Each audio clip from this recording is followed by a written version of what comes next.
Hello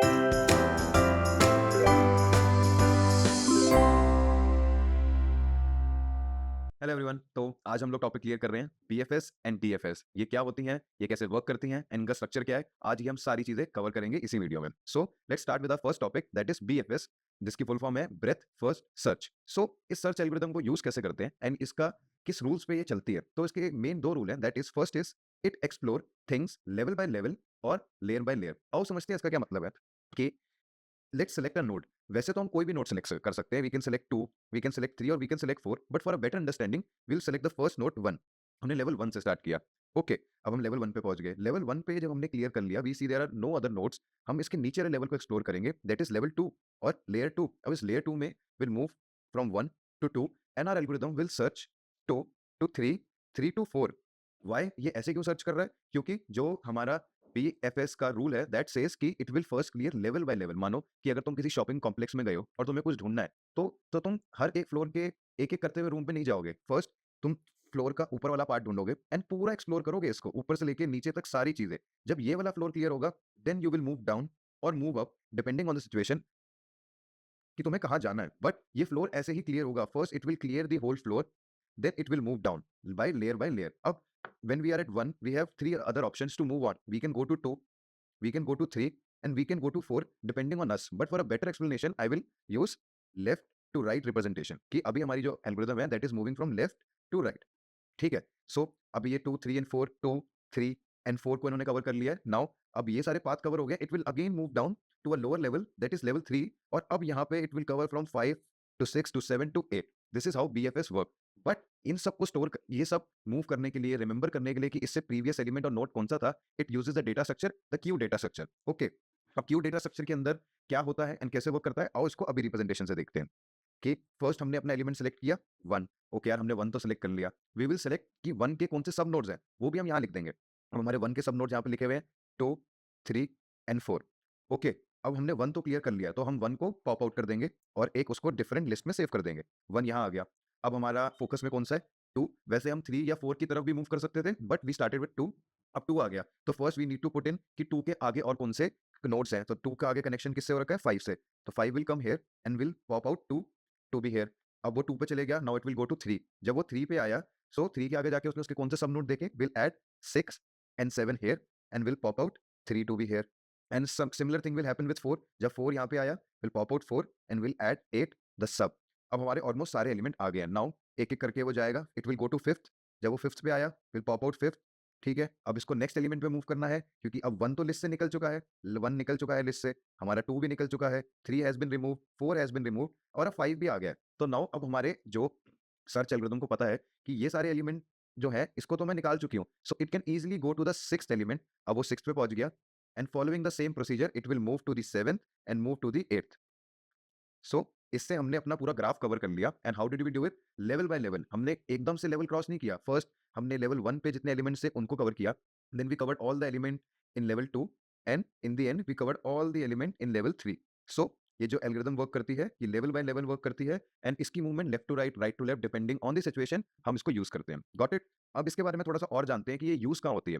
जैसे कि path finding in maps, तुम्हें कोई क्वेश्चन दे रखा है जिसकी रिप्रेजेंटेशन कुछ ऐसी है and you need to find the path कि तुम्हारा सही आंसर यहाँ है और तुम इधर से स्टार्ट कर रहे हो। So this will help you find the path कि you have to move like this, this और this representation of finding the path is done with the help of DSF search. Now और कहाँ ये काम आती है? ये नेटवर्क कनेक्शंस के काम आती है। आज social media site like Instagram, Facebook uses this. Spotify search की तुम्हारे कौन से लाइकली म्यूजिक है जो तुम्हें पसंद है। If you like pop music, which music will you like? It uses this algorithm to find you the best music. Okay, but इसमें एक चीज है, this is memory heavy, because इसको ये सारे के सारे नोट्स को सेव करना है, देन इनको पॉप आउट भी करना है और पॉप इन भी करना है, तो इसमें कुछ कंज्यूम तो होगी हमारी मेमोरी। सो ये थोड़ा मेमोरी हैवी होता है, but because it cover all the path, तुम देखोगे it is going level by level, first level, second level, third level. So इससे क्या होता है, ये पूरे के पूरे ग्राफ को कवर कर लिया है। It has cover all the graph, so we can guarantee the shortest part with the help of BFS search. इतना कंफर्म हो गया? ठीक है। नाउ मूविंग फॉरवर्ड, हमारी नेक्स्ट कौन सी है?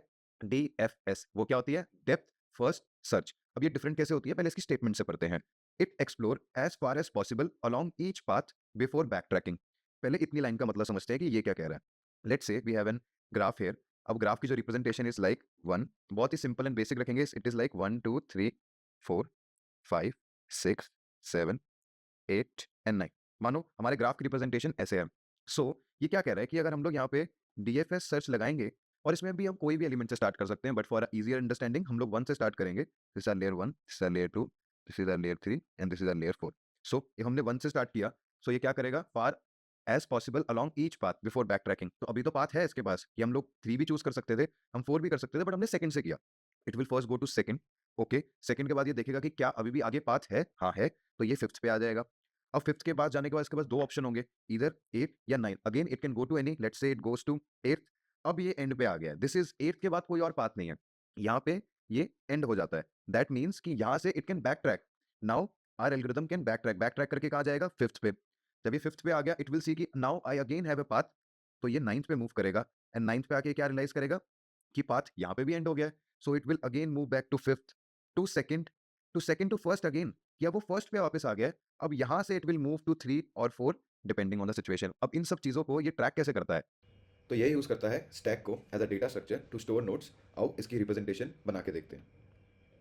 स्टैक, ओके, अब स्टैक के अंदर चीज़ें ऐड कैसे होती हैं एंड एग्जिट कैसे लेती है, वो हम साथ साथ देखेंगे। ये हमारा एक स्टैक है, और हमने एक लिस्ट भी बना लेते हैं जिसमें जो एलिमेंट हम लोग बाहर निकाल रहे हैं उसके अंदर हम इस लिस्ट के अंदर हम ऐड करते जाएंगे यहाँ से निकालते निकालते। और जब ये एम्प्टी हो जाएगा तो इसका मतलब कि हमारे सारे नोड विजिट हो चुके हैं। Now we can find a path. Okay, तो अब एक एक करके एलिमेंट को निकालते हैं। फर्स्ट, जैसे हमने फर्स्ट एलिमेंट को पकड़ा और यहाँ पे डाला। ओके, तो अब उसके ऊपर के कनेक्टिंग नोड्स ऐड हो जाएंगे, बट उनको आने से पहले will have to remove 1 from here. तो 1 इधर आ जाएगा, एंड इसके ऊपर 2 3 और 4 ऊपर आ जाएंगे, और 1 हमारा बाहर आ चुका है। ओके, नाउ अब ये जो चलता है ये अब नेक्स्ट जाएगा 4 पे। सो जब ये 4 को सेलेक्ट करेगा तो पहले 4 को बाहर आना पड़ेगा, 4 इस लिस्ट में आएगा, एंड 7 ऊपर ऐड हो जाएगा। अब हमारा 4 भी हट गया है। Okay, now will have to remove 7। अब ये 7 भी हटेगा, और it will back track to where, कहाँ जाएगा, 4 तो बाहर आ चुका है, ये 1 भी बाहर आ चुका है, तो नेक्स्ट जो हमारे लाइन पे है 3, तो ये 3 पे जाएगा, एंड फिर हमारा 3 विल कम आउट। उससे पहले 7 यहाँ आएगा, and 3 will come out, and after 3 जो 3 के चाइल्ड हैं वो ऊपर ऐड हो जाएंगे। और ये ऐसा क्यों हो रहा है, क्योंकि ये चलता है work on the basis of last in first out. Okay, इसका अभी तक हम मतलब समझ गए। अब 3 के बाद 6 ऐड हो चुका है, विल रिमूव 6 यहाँ से हटेगा, 6 इधर आएगा। नाउ 6 के पास और कोई चाइल्ड नहीं है, यहाँ पे ये एंड हो चुका है, it will go up, it will see कि 3 भी बाहर हो चुका है, 3 से वापस 1 भी नहीं है, तो नेक्स्ट कौन सा एलिमेंट है हमारा, दैट इज़ 2। तो फर्स्ट 2 को ये बाहर निकालेगा, एंड जो 2 के चाइल्ड है उसको ऐड करेगा, दैट इज़ 5। अब 5 यहाँ आ गया, तो अब 5 बाहर निकलेगा, और 5 के क्या ऐड हो जाएंगे, चिल्ड्रन ऐड हो जाएंगे, 8 एंड 9। ओके, अब 5 भी बाहर आ गया, और उसके बाद सिमिलरली यूज़ करते हुए 8 एंड 9 भी बाहर आ जाएंगे।